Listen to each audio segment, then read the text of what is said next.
Hello, Cal State East Bay community. My name is Leyla Eraslan, And I'm Erin Harrell. and we are counselors at Student Health and Counseling Services.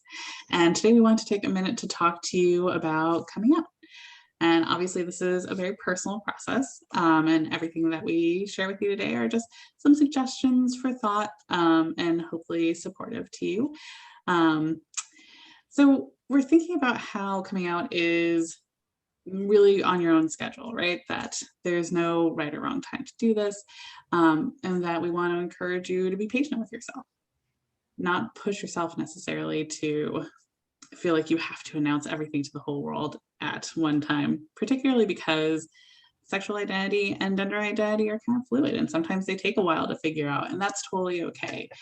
And things might change as you learn more about yourself, as you learn more about different identities, and all of that is completely natural and normal and can, influence how we feel about that coming out process. So thinking about what happens when we actually want to go through the coming out process, Erin, share with us a little bit about that. Yeah, so I think when you start thinking in your mind about, you want to come out to this person or come out to that person, generally, I think it's important to be positive. And know that when you come out to someone, you set the tone. So it's sort of your rodeo, right? It's your Broadway show. So think about what you want to say, how you want to say it. You can write it down beforehand. So while you can't control how other people react, there are things you can control, right? Where the conversation happens, when it happens, how long it happens. And it can also be helpful to have a post coming out plan.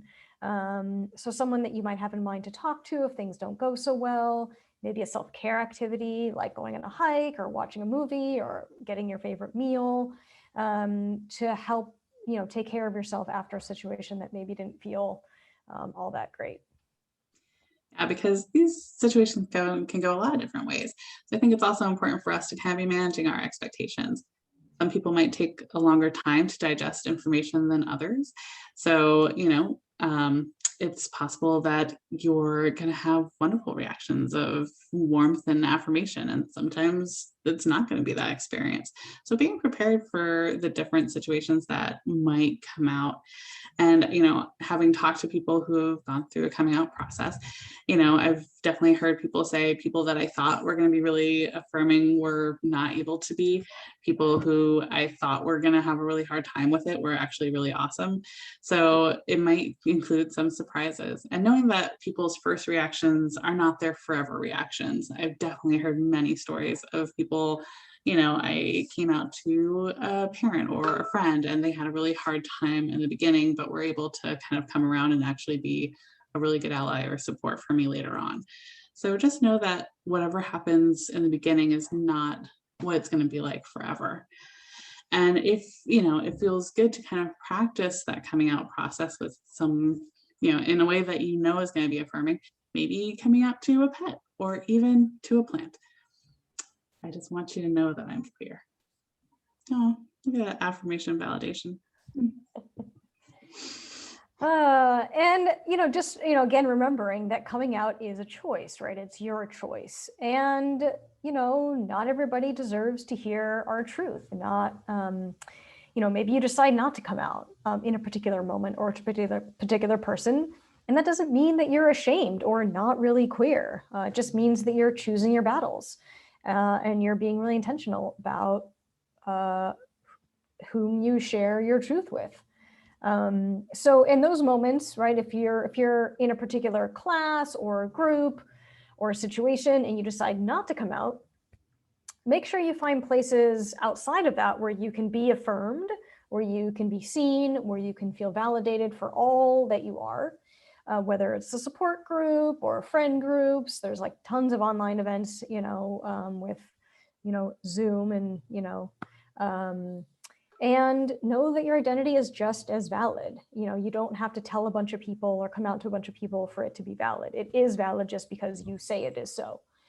And I think, whether you do, come out or don't come out, it can be important to remember our emotional boundaries, right? Which is our boundaries between ourselves and the other person, and making sure we keep ourselves safe and protected, You can just imagine like a suit of armor or like a big ball of bubble wrap around you, just to kind of help you support yourself in either situation.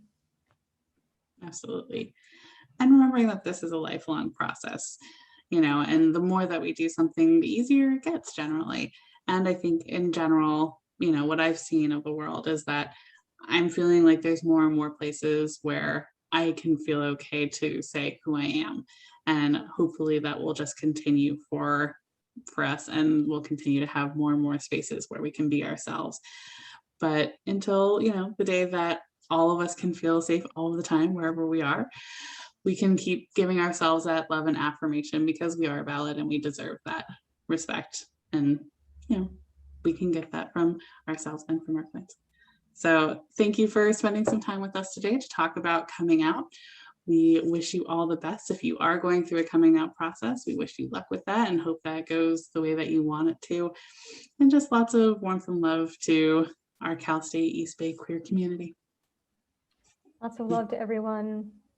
Be yourself. Yeah.